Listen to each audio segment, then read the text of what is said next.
말씀 보겠습니다. 마가복음 4장 26절로 29절입니다.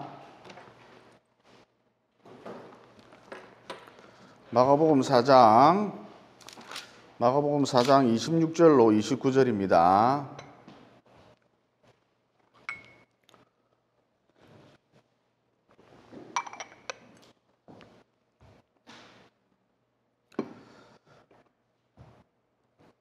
한 절씩 교독합니다. 제가 먼저 읽습니다. 또 이르시되 하나님의 나라는 사람이 씨를 땅에 뿌림과 같으니 씨가 나서 자라되 어떻게 그리 되는지를 알지 못하느니라. 땅이 스스로 열매를 맺되 처음에는 싹이요 처음에는 이삭이요 그 다음에는 이삭의 충실한 곡식이라.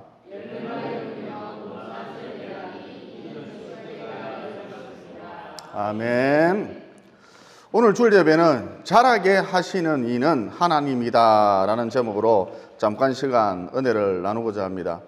로마서 1장 17절에 보면 복음에는 하나님의 의가 나타나서 믿음으로 믿음에 이르게 하나니 기록된 바, 여기서부터 아주 중요한 말씀이 나오죠. 복음에는 하나님의 의가 나타나서 믿음으로 믿음에 이르게 하나니 기록된 바 오직 의인은 믿음으로 말미암아 살리라. 그러니까 의인의 조건, 착하게 살아야 한다, 어떤 업적이 있어야 한다, 이게 아니고 오직 믿음으로 의인이 된다는 것이죠. 이 의인이란 무엇인가, 이것에 대해서 잘못 이해하는 경우가 참 많더라는 것이죠.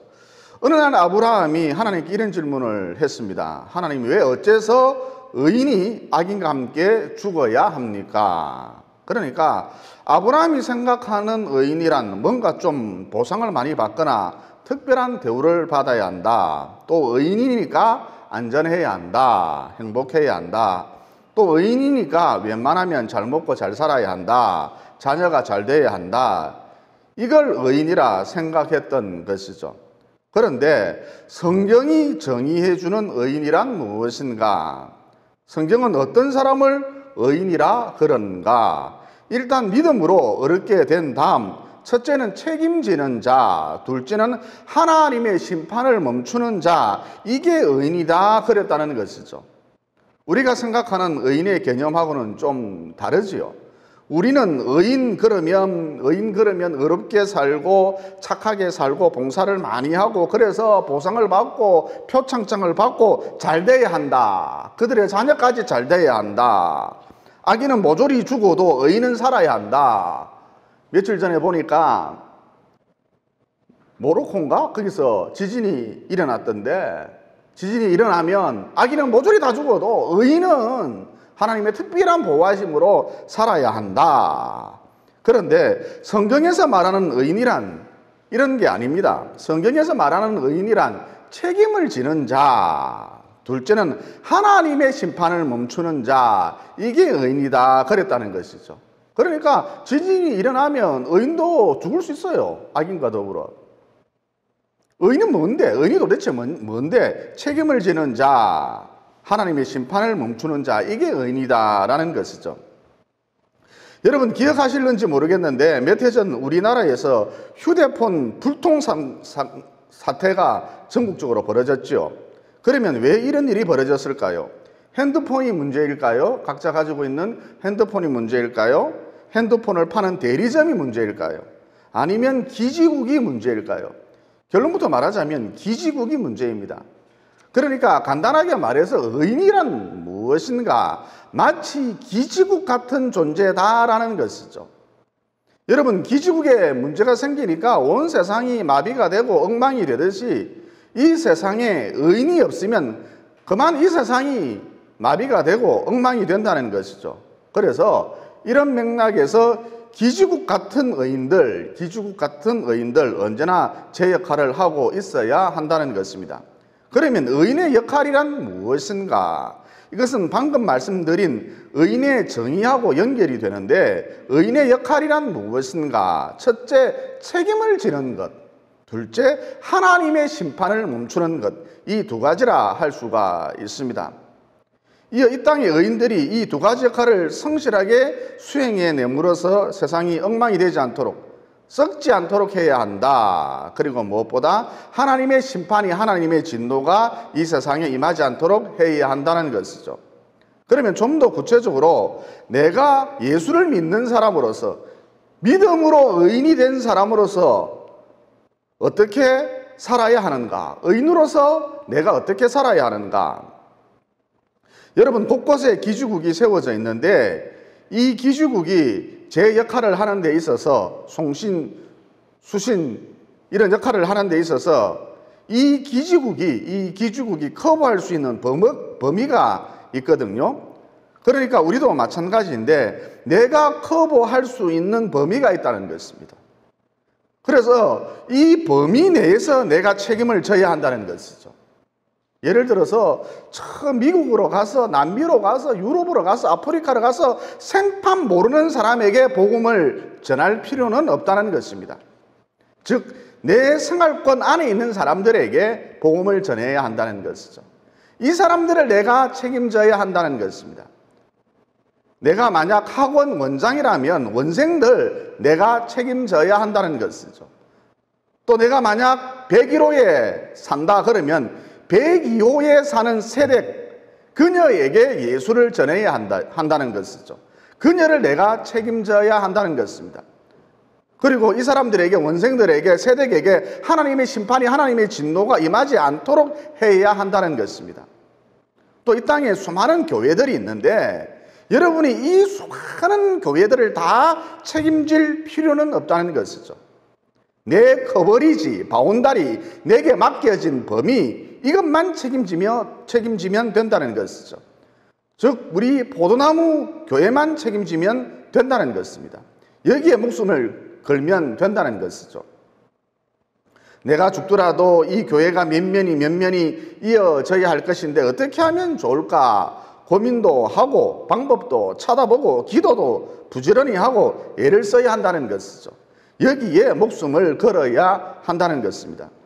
여러분, 소돔과 고모라 성이 왜 멸망했습니까? 죄인이 너무 많아서, 악인이 너무 많아서 멸망했습니까? 아니죠. 의인 10명이 없어서 멸망했습니다. 그러니까 소돔과 고모라 성에 하늘나라 기주국 역할을 하는 의인 10명이 있었다면, 고작 10명입니다. 하늘나라 기주국 역할을 하는 의인 10명이 있었다면 소돔과 고모라 성은 멸망하지 않았다는 것입니다. 왜냐? 의인에게는 어떤 특별한 능력이 있는데 하나님의 심판을 멈추게 하는 그런 신비한 능력이 있기 때문인 것이죠. 그러므로 오직 믿음으로 의인이 된 나는 마치 기주국처럼 내가 커버해야 할, 책임져야 할 범위가 있다. 커버리지가 있다. 또 하나님의 심판이 임하지 않도록 해야 한다. 이것을 늘 명심하시고 남은 여생 의인으로서의 삶을 사셔서 이제 곧 하나님 앞에 서게 될 것인데 그때에 하나님께로부터 잘하여 또다 착하고 충성된 종아, 이렇게 칭찬 들을 수 있기를 예수님 이름으로 진심으로 축원을 드립니다. 그 다음 내가 의인된 삶을 살면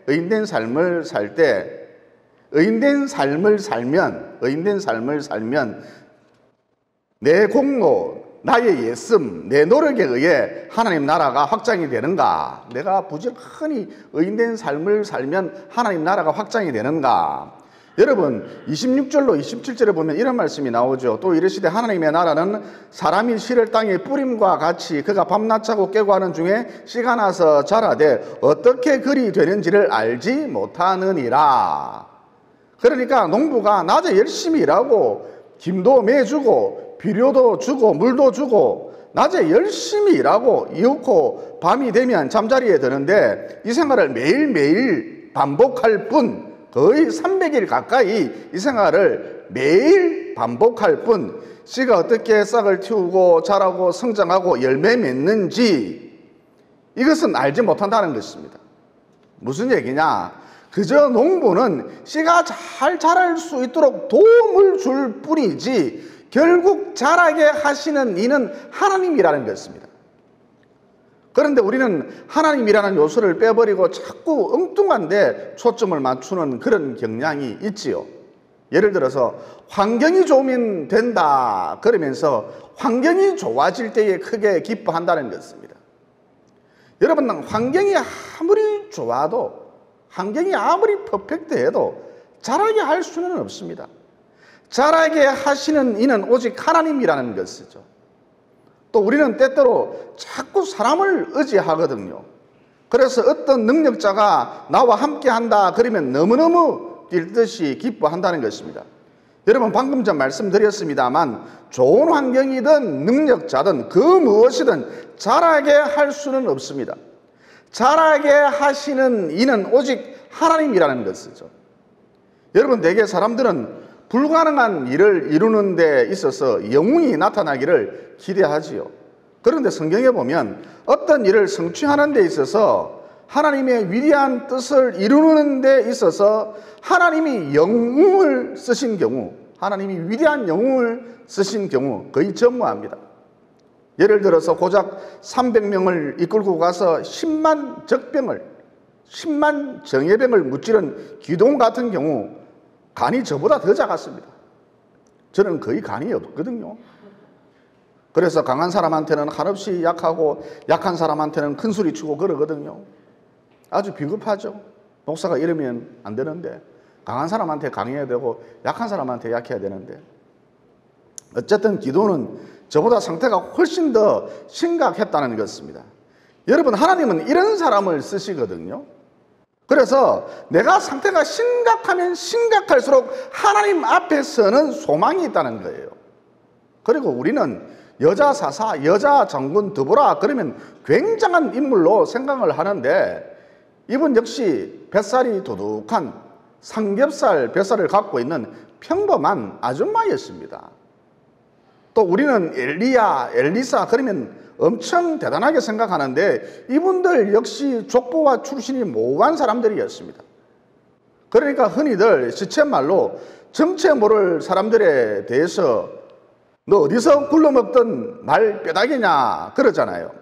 정체 모를 사람이 나타나면 너 어디서 굴러먹던 말 뼈다귀냐 그러잖아요. 여러분, 이와 같이 엘리야, 엘리사, 말 뼈다귀 같은 그런 사람들이었다는 것이죠. 또 우리는 바울을 그러면 신약 성경 대부분을 기술했으니까 굉장한 사람으로 생각을 하잖아요. 하지만 그는 간질병을 앓고 있었죠. 심각한 환자였습니다. 중증 환자였습니다. 그러니까 결론이 무엇이냐? 일을 완성하는 분, 일을 성취하는 분, 곧 자라게 하시는 이는 하나님이라는 것입니다. 자라게 하시는 이는 하나님이지 영웅이 아니라는 것이죠. 그러므로 우리는 이런 결론에 도달할 수가 있죠. 내가 의인의 삶을 산다고 해서, 내가 내 주변을 책임진다고 해서 하나님 나라가 넓어지는 게 아니라, 확장되는 게 아니라 오직 자라게 하시는 이는 하나님이시다. 여러분, 제 고등학교 친구 중에 술꾼이 하나 있었거든요. 어느 날 이 친구를 만났는데 이 친구가 저를 보고 대뜸한다는 말이 교회 가고 싶다 그러는 거예요. 그래서 제가 농담을 하는 줄 알고 웃으면서 이 미친놈아 정신을 차려라 그랬답니다. 매일 술을 마시는 놈이, 매일 유흥을 즐기는 놈이 무슨 교회를 다닌단 말이고, 교회는 뭐 아무나 다니는 줄 아나 그랬거든요. 오랜 친구 사이인지라 허물이 없고 아주 친했기 때문에 이렇게 말할 수 있었습니다. 이 한 달쯤 지났을 무렵 주일 아침에 이 친구한테서 연락이 온 거예요. 핸드폰으로 전화가 왔습니다. 지금 대신동 교회 앞인데 자기를 데리고 좀 들어가 달라는 겁니다. 하지만 이때도 저는 농담을 하는 줄 알았습니다. 그래서 네가 밤새도록 또 술을 퍼마시고 지금 침대에 누워서 또 장난을 치고 있지 그러면서, 당시 제가 바쁜 일도 있고 해서 다음에 통화하자 친구야 그러면서 얼른 전화를 끊었습니다. 그런데 며칠 뒤에 알았는데 정말 이 친구가 전화를 한 그날 주일날 교회에 가고 싶어서 대신동 교회 앞에 와 있었던 거예요. 그래서 나중에 친구야 미안하다 그러면서 결국 이 친구를 전도했고 지금은 동원교회 안수 집사가 되었습니다. 여러분, 당시 제가 정말 불성실하게 전도를 했거든요. 네가 교회를 다닌다고? 네 같은 놈이 술꾼이? 그러면서 막 핍박을 했습니다. 만날 때마다 핍박을 했습니다. 교회 교회 가고 싶다 그래서 내가 막 핍박을 했습니다. 여러분, 농담이라도 이 정도로 핍박을 하면 교회 다니기가 좀 싫거든요. 나는 그래, 교회하고 어울리지 않는갑다 그러면서 교회 다니기 싫거든요. 여러분, 당시 제가 왜 이 친구에게 농담 반 진담 반으로 핍박을 했느냐. 이놈은, 이 술꾼은 소주 한 박스를 하룻밤 사이에 개눈 감추듯이 해치워 버립니다. 그래서 이 술꾼은 절대 교회 다닐 놈이 아니다라고 확신을 했기 때문입니다. 그러니까 무슨 얘기냐, 우리는 내가 능력이 있으면 전도를 잘할 수 있을 거야 이렇게 생각하기 쉬운데 아니라는 것이죠. 또 능력이 안 되니까, 자질이 안 되니까, 나는 그릇이 작으니까 전도를 못하는 거지, 이런 식으로도 말하는데 잘못된 말이라는 것입니다. 즉, 잘하게 하시는 이는 하나님이시다라는 것이죠. 이 앞에 소집사님이 앉아 계시는데 혹시 지난달 제가 무슨 설교를 했는지 기억하십니까? 지난달은커녕 지난주에 제가 어떤 설교를 했는지 혹시 기억하십니까? 아마도 기억이 나지 않을 것입니다. 까마득할 거예요. 그런데 소집사님 우리 교회 오셔서 집사님이 되셨고 또 성실하게 교회를 잘 섬기고 있거든요. 집사로서의 사명을 잘 감당하고 있습니다. 그러면 어째서 이런 일이 벌어졌는가? 이유는 간단합니다. 잘하게 하시는 이는 하나님이라는 것입니다. 목사의 수고, 목사의 노력 아닙니다. 잘하게 하시는 이는 하나님이시라는 것입니다. 그러므로 잘하게 하시는 이는 하나님이시다, 이 진리를 꼭 붙드시고 의인된 삶을 사시되 항상 하나님 앞에 겸손하시기를 예수님 이름으로 진심으로 축원을 드립니다. 이 앞선 얘기와 같은 맥락의 이야기인데, 빌딩 하나를 지어서 자기는 맨 꼭대기에 살면서 건물 관리도 하고 임대업을 하시는 그런 분이 있었거든요. 사장님이죠. 그런데 자기 건물 맞은편에 작은 상가교회 하나가 있고 그 건물 옥상에 이곳에 교회가 있다는 것을 알리는 작은 십자가가 하나 세워져 있었답니다. 이 어느 날부터인가 이 사장님, 붉은 네온이 들어온, 붉은 불빛이 들어온 그 십자가를 보는데 자꾸 심장이 빨리 뛰더라는 거예요. 두렵고 불안하고. 그래서 밤이 되면 창문을 좀 활짝 열어놓고 환기를 시키고 싶은데 이걸 못했던 것이죠. 이어서 괴로워서 그 교회를 찾아갔답니다. 그리고 목사님을 보고 십자가 불빛 좀 꺼주십시오. 저 십자가를 쳐다보면, 저 십자가가 내 눈에 들어오면 이상하게도 심장이 빨리 뛰고 마음이 너무 불안합니다. 겁도 나고요. 그러자 이 목사님이 그렇다 할지라도 그렇게 할 수는 없습니다. 교회 십자가, 불을 꺼놓고 있는 교회가 어디 있습니까? 밤이 되면 다 켜놓지. 십자가 불 끄는 교회가 어디 있습니까? 이어 그 사장님이 말을 하기를, 그러면 목사님 내가 돈을 드리겠습니다. 얼마 드리면 될까요? 목사님이 말했습니다. 1억 천금을 준다 할지라도 십자가 불빛을 꺼줄 수는 없습니다. 사장님 자꾸 그러지 마시고 차라리 교회 다니십시오. 하나님이 사장님을 부르시는 것 같습니다. 여러분, 이 사장님 결국 그 교회에, 산가교회에 출석을 하게 되었고 급기야 그 교회 장로까지 되었습니다. 그러니까 뭐예요? 우리가 예쓴다고 하나님 나라가 확장되는 것이 아니다. 잘하게 하시는 이는 하나님이시다. 다시 말해, 우리가 전도하고 주변을 책임지고 하는 것은 우리의 상급의 문제이지, 의인된 삶을 사는 것은 우리의 상급과 관계된 문제이지, 우리의 노력으로 인해 상대방이 주님을 믿고 신앙이 자라는 게 아니라는 것이죠. 그러므로 방금 전 말씀드렸습니다만 항상 의인된 삶을 사시되 늘 마음 중심에 하나님을 모시고 하나님 앞에 겸손하시기를 예수님 이름으로 진심으로 축원을 드립니다. 그 다음, 내 능력이 아니라 하나님이 잘하게 하신다. 다르게 표현해서 하나님이 알아서 당신의 나라를 확장해 가신다. 이랬을 때 내 삶의 태도가, 내 삶의 자세가 어떠해야 하는가?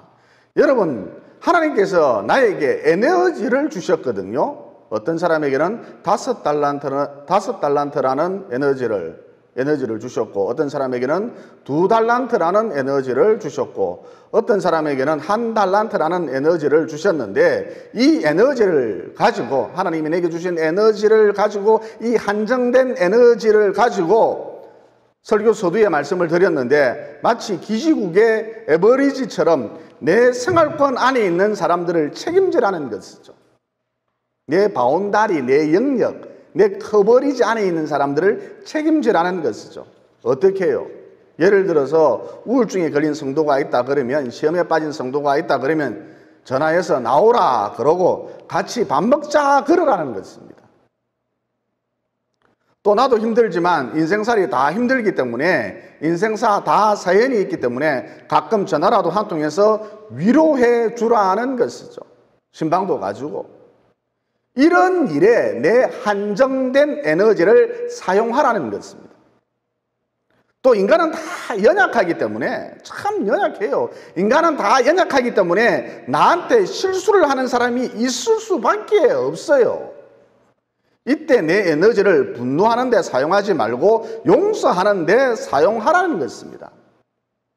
여러분, 용서가 그냥 되는 게 아닙니다. 얼마나 에너지가 많이 들어가는지 몰라요. 특별히 내 에너지를, 이 한정된 에너지를 먼데 있는 사람한테 사용하지 말고 기지국의 커버리지처럼 내 커버리지 안에 있는 사람들에게, 내 바운다리, 내 영역 안에 있는 사람들에게 내 한정된 에너지를 사용함으로써 그들을 책임지라는 것이죠. 여러분, 이게 의인으로서의 마땅히 걸어가야 할 삶의 자세이고 우리를 향한 하나님의 뜻이라는 것입니다. 덧붙여서 내가 의인된 삶을 살아감에 있어서 열매가 없다, 내가 의인된 삶을 살아가는 데 있어서도 열매가 없다, 결과가 없다, 그럴 때 절대 실망하지 말라는 것입니다. 예를 들어서 그렇게 전도를 열심히 했는데, 내 주변 사람들을 대상으로 해서 그렇게 열심히 전도를 했는데 열매가 없다, 아무도 교회 안 따라 나온다, 이럴 때 실망하지 말라는 것입니다. 왜냐?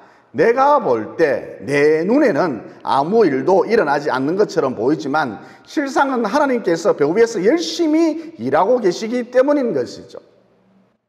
그러니까 우리가 요셉의 일생을 보면 이것을 잘 알 수 있는데, 요셉이 형들의 시기로 인해 인신매매되어 애굽으로 팔려갔잖아요. 그래서 종이 되어서 죽도록 고생을 했죠. 또 엎친 데 덮친 격으로 보디발의 아내, 이 여자의 모함으로 감옥에 갇히는 신세까지 되었답니다.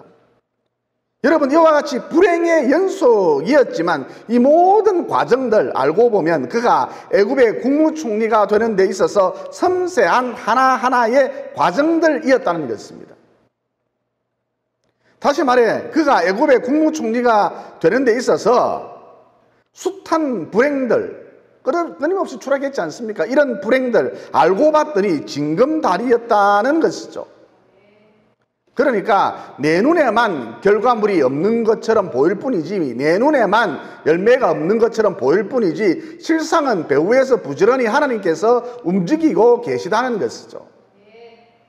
여러분, 우리 교회 학교 보면 몇 명의 아이들이 정착을 하지 못하고 부지런히 전도하고 그렇게 베풀었음에도 불구하고 몇 명의 아이들이 정착을 하지 못하고 교회를 떠났는데, 이런 일을 겪었을 때에 전혀 실망할 필요가 없다는 것이죠. 좌절할 필요가 없다는 것입니다. 낙심할 필요가 없다는 것입니다.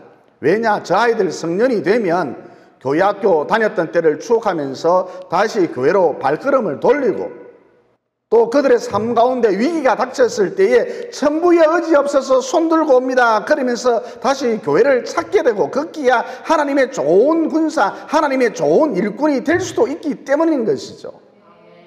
여러분, 하나님이 배후에서 부지런히 일하고 계시기 때문에 얼마든지 이런 일이 일어날 수 있다는 것입니다. 그러므로 결과물이 있든 없든 열매가 있든 없든 여기에 신경 쓰지 말고 일희일비하지 말고 나는 그저 의인된 삶을 살리라, 나머지는 하나님이 알아서 하신다.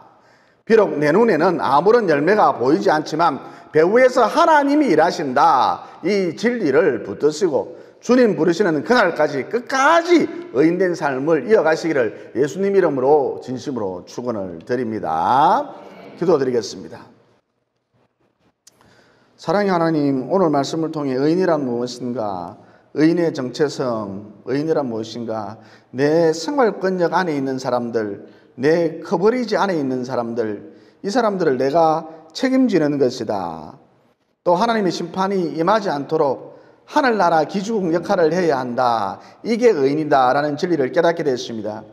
그러므로 내 주변을 항상 살피면서 전도하고 양육하고 돌보는 그 일에, 내 주변을 책임지는 그 일에 내 에너지를, 내 한정된 에너지를 집중할 수 있도록 도와주시옵소서. 또 내가 의인된 삶을 산다고 해서 하나님 나라가 확장되는 게 아니다. 사람이 자라는 게 아니다. 자라게 하시는 이는 오직 하나님이라는 진리도 깨닫게 되었습니다. 그러므로 의인된 삶을 살되 항상 하나님 앞에 겸손할 수 있도록 도와주시옵소서. 그리고 의인의 삶을 살 때에 결과가 시원찮다고 열매가 없다고 실망해서는 안 된다. 왜냐하면 내 눈에만 열매가 보이지 않을 뿐이지 배후에서 하나님이, 성실한 하나님이 부지런히 일하고 계신다는 진리도 깨닫게 되었습니다. 그러므로 묵묵히 천성을 바라보고 의인된 삶을 살아서 결국 좋은 날 볼 수 있도록 도와주시옵소서. 오늘도 의인을 찾고 계시고 우리가 끝까지 의인으로서의 삶을 살다가 천성에 올라오기를 고대하고 계시는 예수님 이름으로 기도드리옵나이다. 아멘.